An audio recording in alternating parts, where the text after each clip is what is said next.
Broadcasting Company presents the first in a new series of famous stories for young people, Adventure Ahead.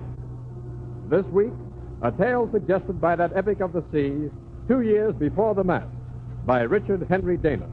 A story which has brought reading excitement to 6 generations of American boys and girls. And so, Adventure Ahead!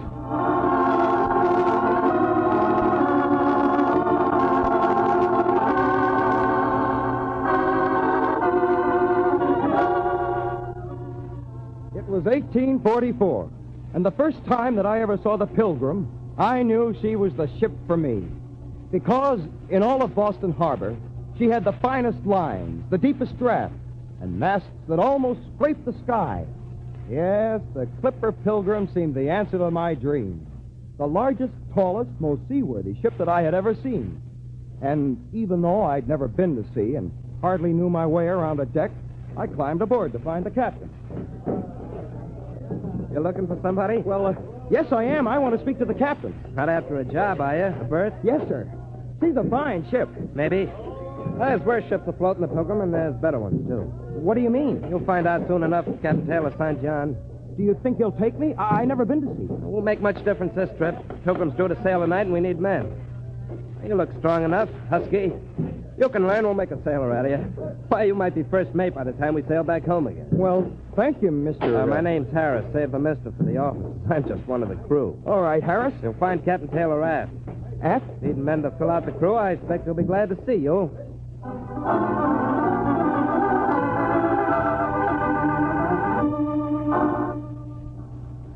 So, you want to sail before the mast, eh, lad? Yes, Captain. Yeah, you're kind of young. Any experience? I want to learn, sir. I'm not afraid to work. Yeah, you seem mighty anxious to sign aboard. Yes, sir, I am. Know where we're bound for? Well, no, sir. California, that's where. Know what that means? It's a long ways off, sir. It may be a year or 2 years before we sail into Boston Harbor again. Makes no difference, Captain. I want to go to sea. I like the cut of your jib, lad. Thank you, Captain Taylor. You'll be kind of an apprentice seaman to start out, what we call a soldier. But the crew will show you the ropes. Won't take you long to get the drift of sailing. No, sir. Keep your eyes and ears open, Dana, and obey the orders of the mate. The mate, sir? Yeah. First mate, Mr. Agate. Yes, sir. Take your gear and go along now. Report to Mr. Agate.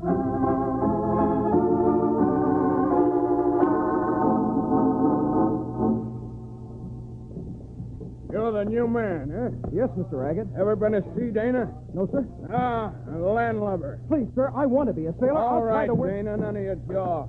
When I talk, lend an ear, understand? Yes, sir. Starting off as bad as the rest of the crew. How does the captain expect me to run this ship with a bunch of shoe clerks, cherry pickers, landlubbers? McCabe!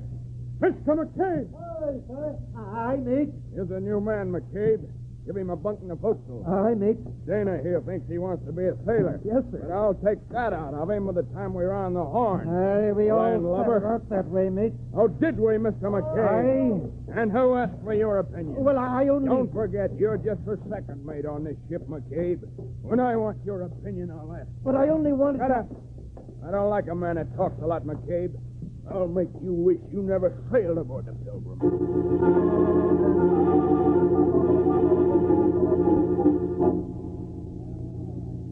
Well, Dana, your gear all stowed away? Oh, hello, Harris. Yeah, I'm all ready. You think we'll sail soon? Sometime tonight, the wind comes up. Oh. So you better get some sleep, Dana. After we get underway, you'll be busy climbing around the rigging most of the night. I'm too excited to sleep. After a few months, you'll be glad to take your sleep when you can get it. Especially aboard this ship. What do you mean, Harris? When you've been around...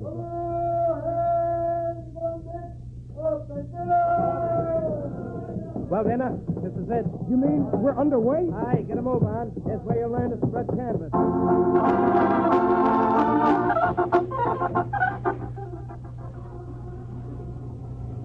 The sails were loose, the yards were braced, and the Clipper Pilgrim was on her way, leaning from the damp night breeze and rolling with a heavy ground swell. Everything seemed beautiful that night as we sailed into the dark Atlantic, bound southward for Cape Horn and California. But in the morning, things didn't seem so beautiful. With all the crew on deck, the day started off with a few words from the captain and Mr. Agate. Welcome to the Clipper Men. Some of you are old hands. You know the work I want. And the new men will manage fine if you obey the officers. That's me, the first mate, Mr. Agate, and second mate, Mr. McCabe. All right, take over, Mr. Agate. All right. Stow the gap. You didn't sign aboard the Pilgrim for no pleasure cruise. I expect every man jack of you to work. And after that, work harder. Obey orders, do your duty. Fare well enough. But if you don't, I'll break a man that crosses me. Understand? All right. Starboard watch on deck. Rest of you below.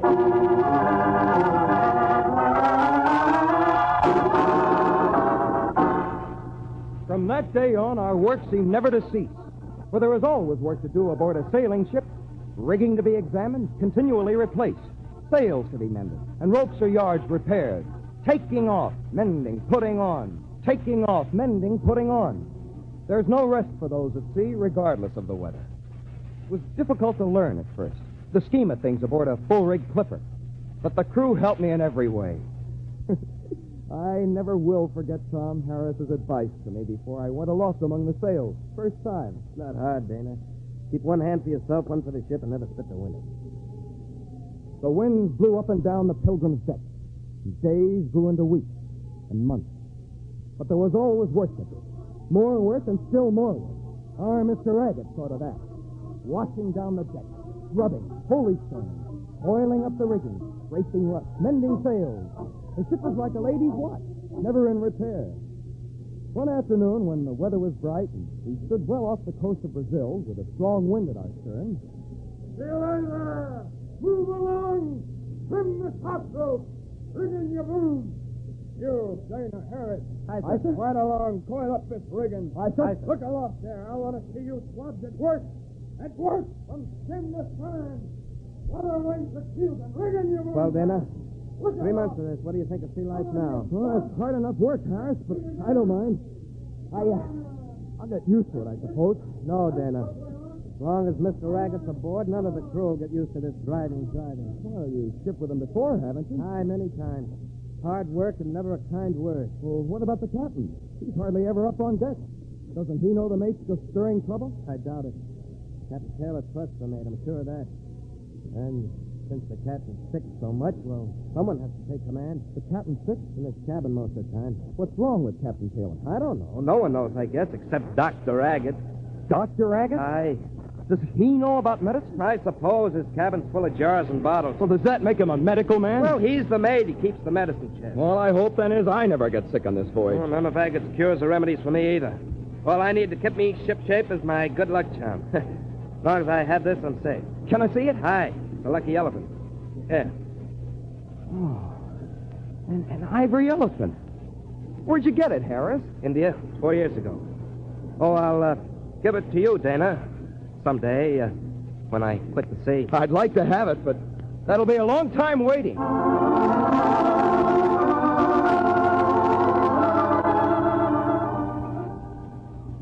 Wind's up, Dana. Aye, squally off the starboard. Dirty weather on the way, all right. Getting near Cape Horn. Won't be many days. Oh, here's McCabe. He looks sad. Aye. What's wrong, McCabe? Aye, it's Agate again.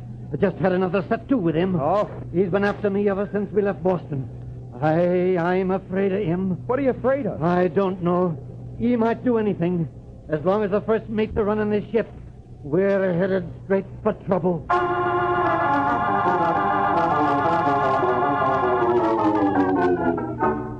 And so it went. As we neared the Horn, Mr. Agate seemed more and more in charge, the keeper of our destiny. And we scarcely ever saw the captain. But by that time, the spring storms of October broke upon us. We were busy hauling, furling canvas to keep the ship upright on course through tempest gales and freezing, icy rain. Day after night after day, we plunged through mountainous waves, driven westward through the straits by savage, lashing gales. We were on deck, on watch continuously, furling sails, tying broken yards and spars, drenched by rain and snow and sleet and hail, and waves that tried to wash us overboard. Dana! Dana! Aye. Slack off, Harris, huh? Against the head pump. Here's another. Steady on. Right. There he caught me. Spin below, Jack. Stay out of it. Everything's awash, Dana. Bilge all over. Look out! Another. We shifting water? No. Pilgrim's built for worse than that. It's McCabe. Easy on there. Careful, does it? What a night, eh? Rough night. Let me up that rigging, Harris. Where you going? Up the mainmast. What are you, daft? Order. Royal Yard. Carried away. But in this weather. You can't climb aloft, McCabe. Have to order. Who's ordered? First mate, Mr. Agate says I go along. So I go along. All right, through. Fool. He'll never make it. Not in this gale. Hold on. Watch it.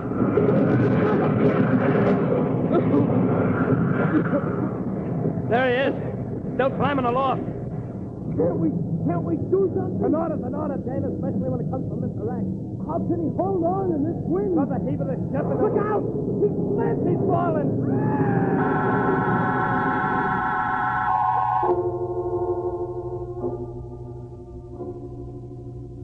McCabe was lost. There was nothing we could do to save him.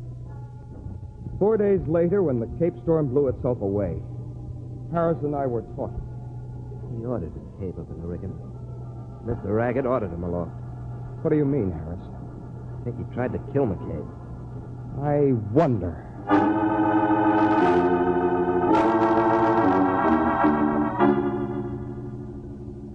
Harris and Dana were on deck that night. They saw it happen. The mate ordered McCabe aloft. Yeah. Hey, man! Would an officer in his right mind order a man aloft like that? Certainly would not. If the mate's mad, he is. Aye, he's mad. Well, men, what are we going to do about Mr. Agate? We can't do a thing. Huh? What's that, Dana? There's nothing to be done, men. Well, can't we go to Captain Taylor? No, it wouldn't do any good. Why, what do you mean, Dana? We don't know a thing for certain. And Captain Taylor, sick or well, has faith in Mr. Agate. But if the mate is really mad... That's not for us to say. Why not? Why can't we take the law in our own hands? That's mutiny, men. And at sea, mutiny's never the answer to the troubles of a crew. You'd better think it over.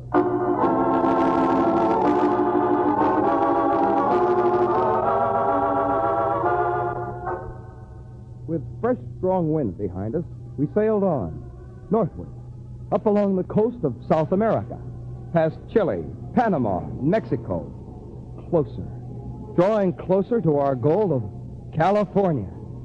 And throughout the long 5 months of travel, we suffered beneath the stinging lash of Mr. Agate's vicious tongue. From dawn to dusk, he screamed at us, threatened us, and swore at us. And when the good ship Pilgrim anchored at our destination, San Diego, and our voyage halfway through, the worst, we hoped, was over.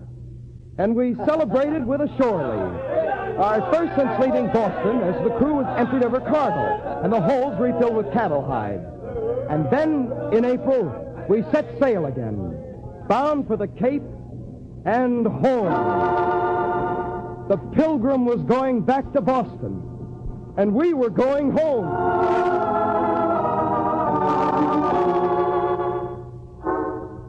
We thought the mate might change, but he was no different than before. He managed everything, and ranted, roared, and raved. He didn't have a friend aboard the ship. Coming off watch one afternoon, I brushed with Mr. Agate just after he'd left the captain's cabin. Oh, excuse me, sir. What are you doing here, Dana? Why, nothing, sir. I'm going forward to my bunk. Well, get along in. Stay away from this cabin. I don't want none of you swabs even getting near Captain Taylor. Understand?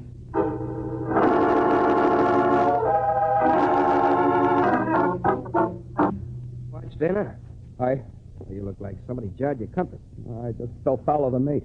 Oh, in today, huh? Oh, where'd you run adrift to Mr. Agate this time? Outside Captain Taylor's cabin. Oh, giving the old man medicine, I guess. How is the captain? Well, no one knows but the mate. Old man hasn't been out of his cabin since we left California. He's been in there alone nearly 2 months. Except for Mr. Agate. Aye. Except for Mr. Agate. Strict orders of the mate. Nobody goes inside. Cabin door's most always locked. Captain Taylor must be very sick. We have to take the mate's word, Dana. He knows more about medicine than anyone else aboard. Maybe he knows too much. You know, Harris, I'm curious about that cabin. What do you mean? Do you suppose someone could get inside and find out about Captain Taylor? Talk to him alone? Why, I don't know, I Dana. mean, is the cabin door always locked? Well, most of the time, yes, but who dare to go inside against the mate's orders? I might. What? You? I'm curious about that cabin, Harris. I'd take the chance. But the mate, he'd kill you if he found you there. He would that. But it's worth a try. If you and the crew will help me, I have a plan. Of course we'll help you, Dana. We must get word to the captain. Tell him about the ship and the mate. It's our only chance. We must get word to the captain.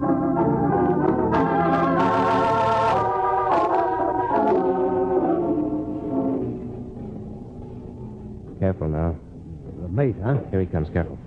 Mr. Agate. Well, what do you swabs want? We're having trouble binding these spars. Huh? We can't lash them tight enough, mister. Let me have a look. There.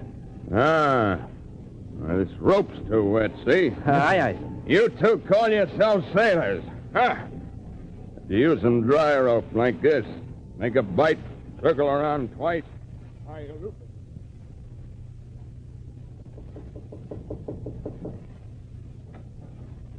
Captain Taylor? Yeah. What do you want? I thought that door was locked. I'm sorry to bother you, sir, but I have to talk to you. You see, that is, we of the crew didn't know how ill you were, sir. And we wanted... Crew? You speak for the crew? Aye, sir. Mr. Agate tells me the crew's going to mutiny. You're dissatisfied with your work. Mutiny? That's what he says. Oh, no, Captain. Eh?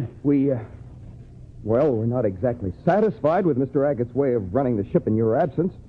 But we're all working, sir. Working hard. There'll be no mutiny. But he told me. The mate. It's not true, Captain Taylor. Believe me, sir, I speak for all the crew. Well, why did the mate tell me that? Mutiny is a serious charge. Aye, sir, it is. Nothing strange about all this, lad. What he's been telling me. Why, Can I help you, sir? It's just my complaint. Hand me the medicine, lad. Medicine? Tablets. Oxford tablets. Oh. These, Captain? Aye, lad. And some water. Why, what's wrong, lad? Sir. These tablets. Eh? Did Mr. Agate give you these? Aye, lad. And you've been taking them? For the last 2 months. I'm a sick man, lad. Of course, sir, I understand. But if I may ask, sir, do you really feel better after taking these? Well, no, not so much. Mr. Agate says if I don't take the tablets, I might feel worse. The mate told you that, sir. Aye? Captain, I have a suspicion that all isn't right. What's that, lad? These tablets. What you talking about? Captain Taylor, speaking for the crew, I'd like to tell you about the way the ship's been run since you've been locked in here. All right, lad. The mate wasn't wrong when he said we talked about mutiny. But we had a reason, sir. And that's what I want to tell you. Last resort, sir. We agreed that I should come and tell you about these things. We thought you'd want to know, Captain. It's incredible. Incredible, lad. I've wondered about the mate. And this explains a lot of things to me. But what can I do, lad? I'm too weak to leave this bed. What can I do? Well, if I may suggest, sir. Aye, lad. First of all, stop taking these tablets, sir. I don't know what they are, but I'd stake my life they're harmful. But if I stop, lad, I may get worse. Well, possibly... I'll chance it. Crew and my ship mean more to me in life. I'll chance it. We need you, sir, to take control of the ship again. That'll be the day, lad. If a scheme works. It must work, Captain Taylor. You must come back and take command. We're 5 or 6 weeks off Cape Horn.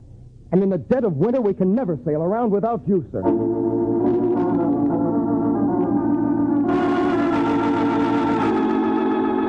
The captain followed our advice and slowly came around to health again. Lots of exercise.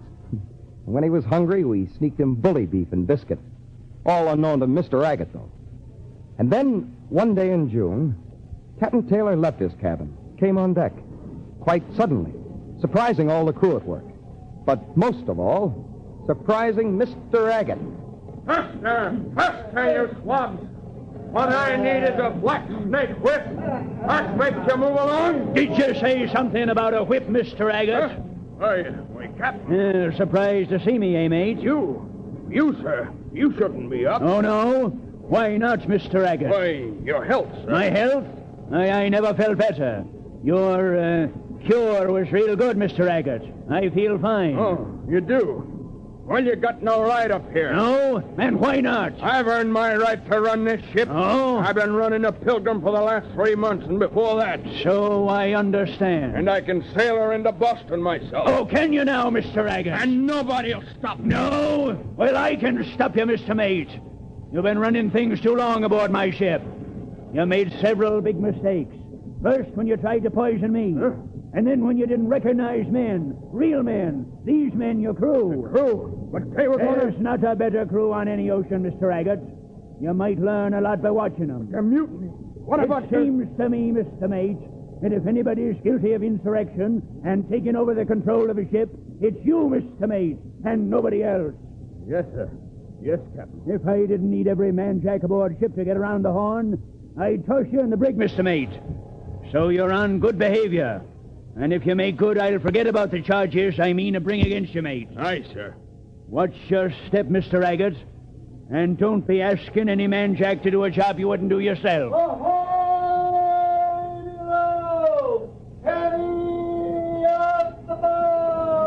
Captain Taylor, there's a blow headed out of the south, sir. Aye, lad. First to the Cape Storms. You'll have them all the time from now on.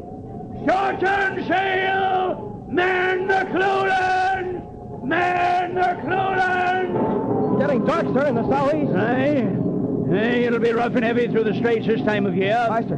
Mr. Agate! Aye, sir. Aye, Captain. You think you can manage to help us out? Aye, sir. On your way then, mate. But I'd advise you, watch your step.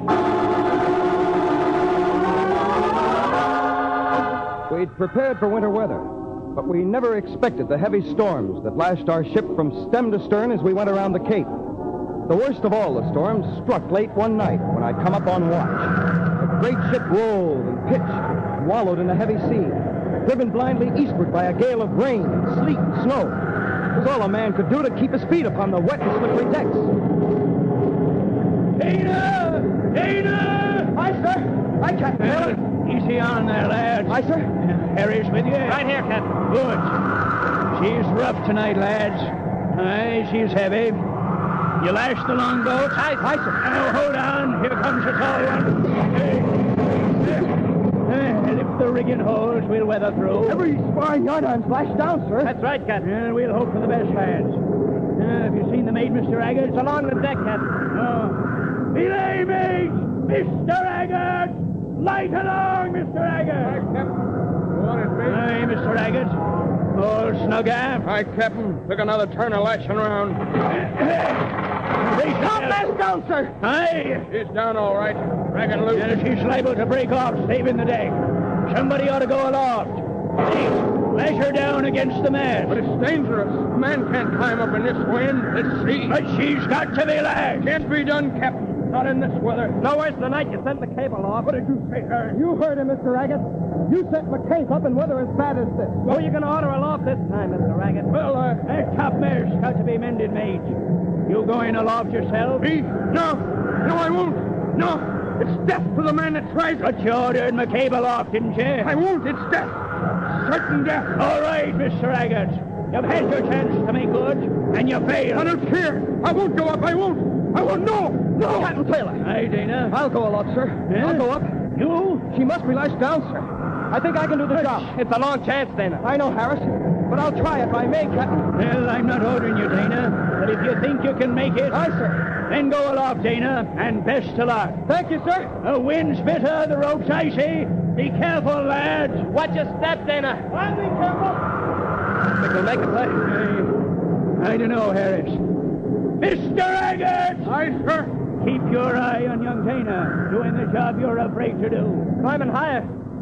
Higher.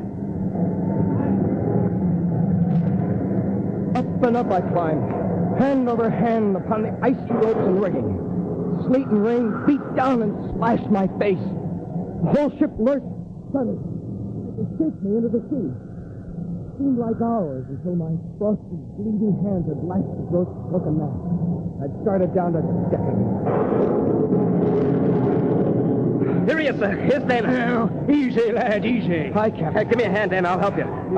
You lashed her down tight, lad. Hi, Captain. As good as McCabe might have done himself. Watch it, another one.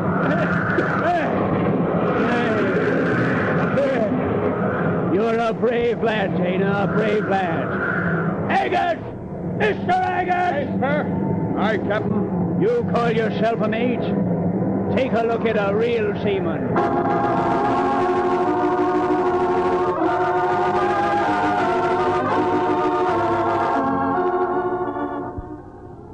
And I want to tell you, men, members of my crew, that I know what you went through under the rule of Mr. Agate.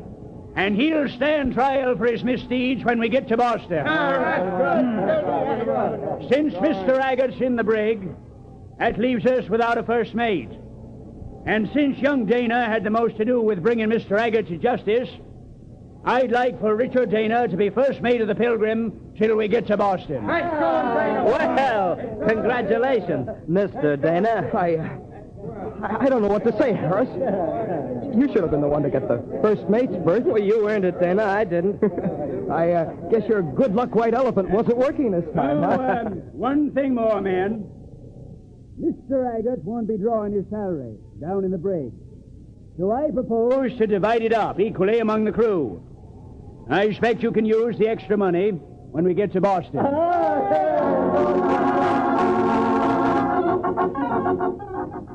When we get to Boston. Those were magic words to us who had been away from home so long. And the last weeks and days went quickly. After 2 long years at sea. 2 years at sea. Well, Mr. Dana. All right, Harris. Now that we're sailing into Boston Harbor, you can drop the formality. Oh? Why? Well, in a few hours, I won't be first mate. And the Pilgrim and our long voyage will just be a memory. Well, in that case, Dana, here's a good luck piece I'd like to give you. You know, the tiny elephant you always liked? Oh, yes, but... Here, Dana. Little souvenir. Oh, thank you. Little souvenir of our trip together. 2 years before the mast.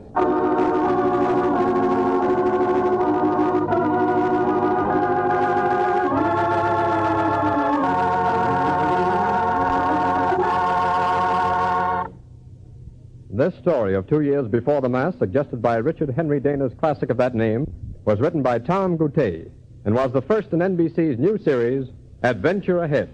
Young Dana was played by John Thomas. Music was by Doc Whipple. The entire production was directed by Joseph Mansfield.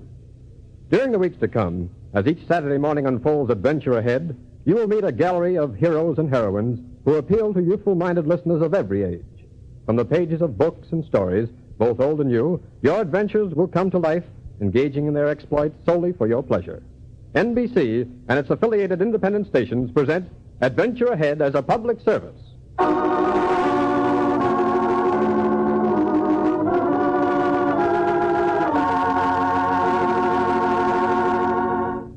This is the National Broadcasting Company.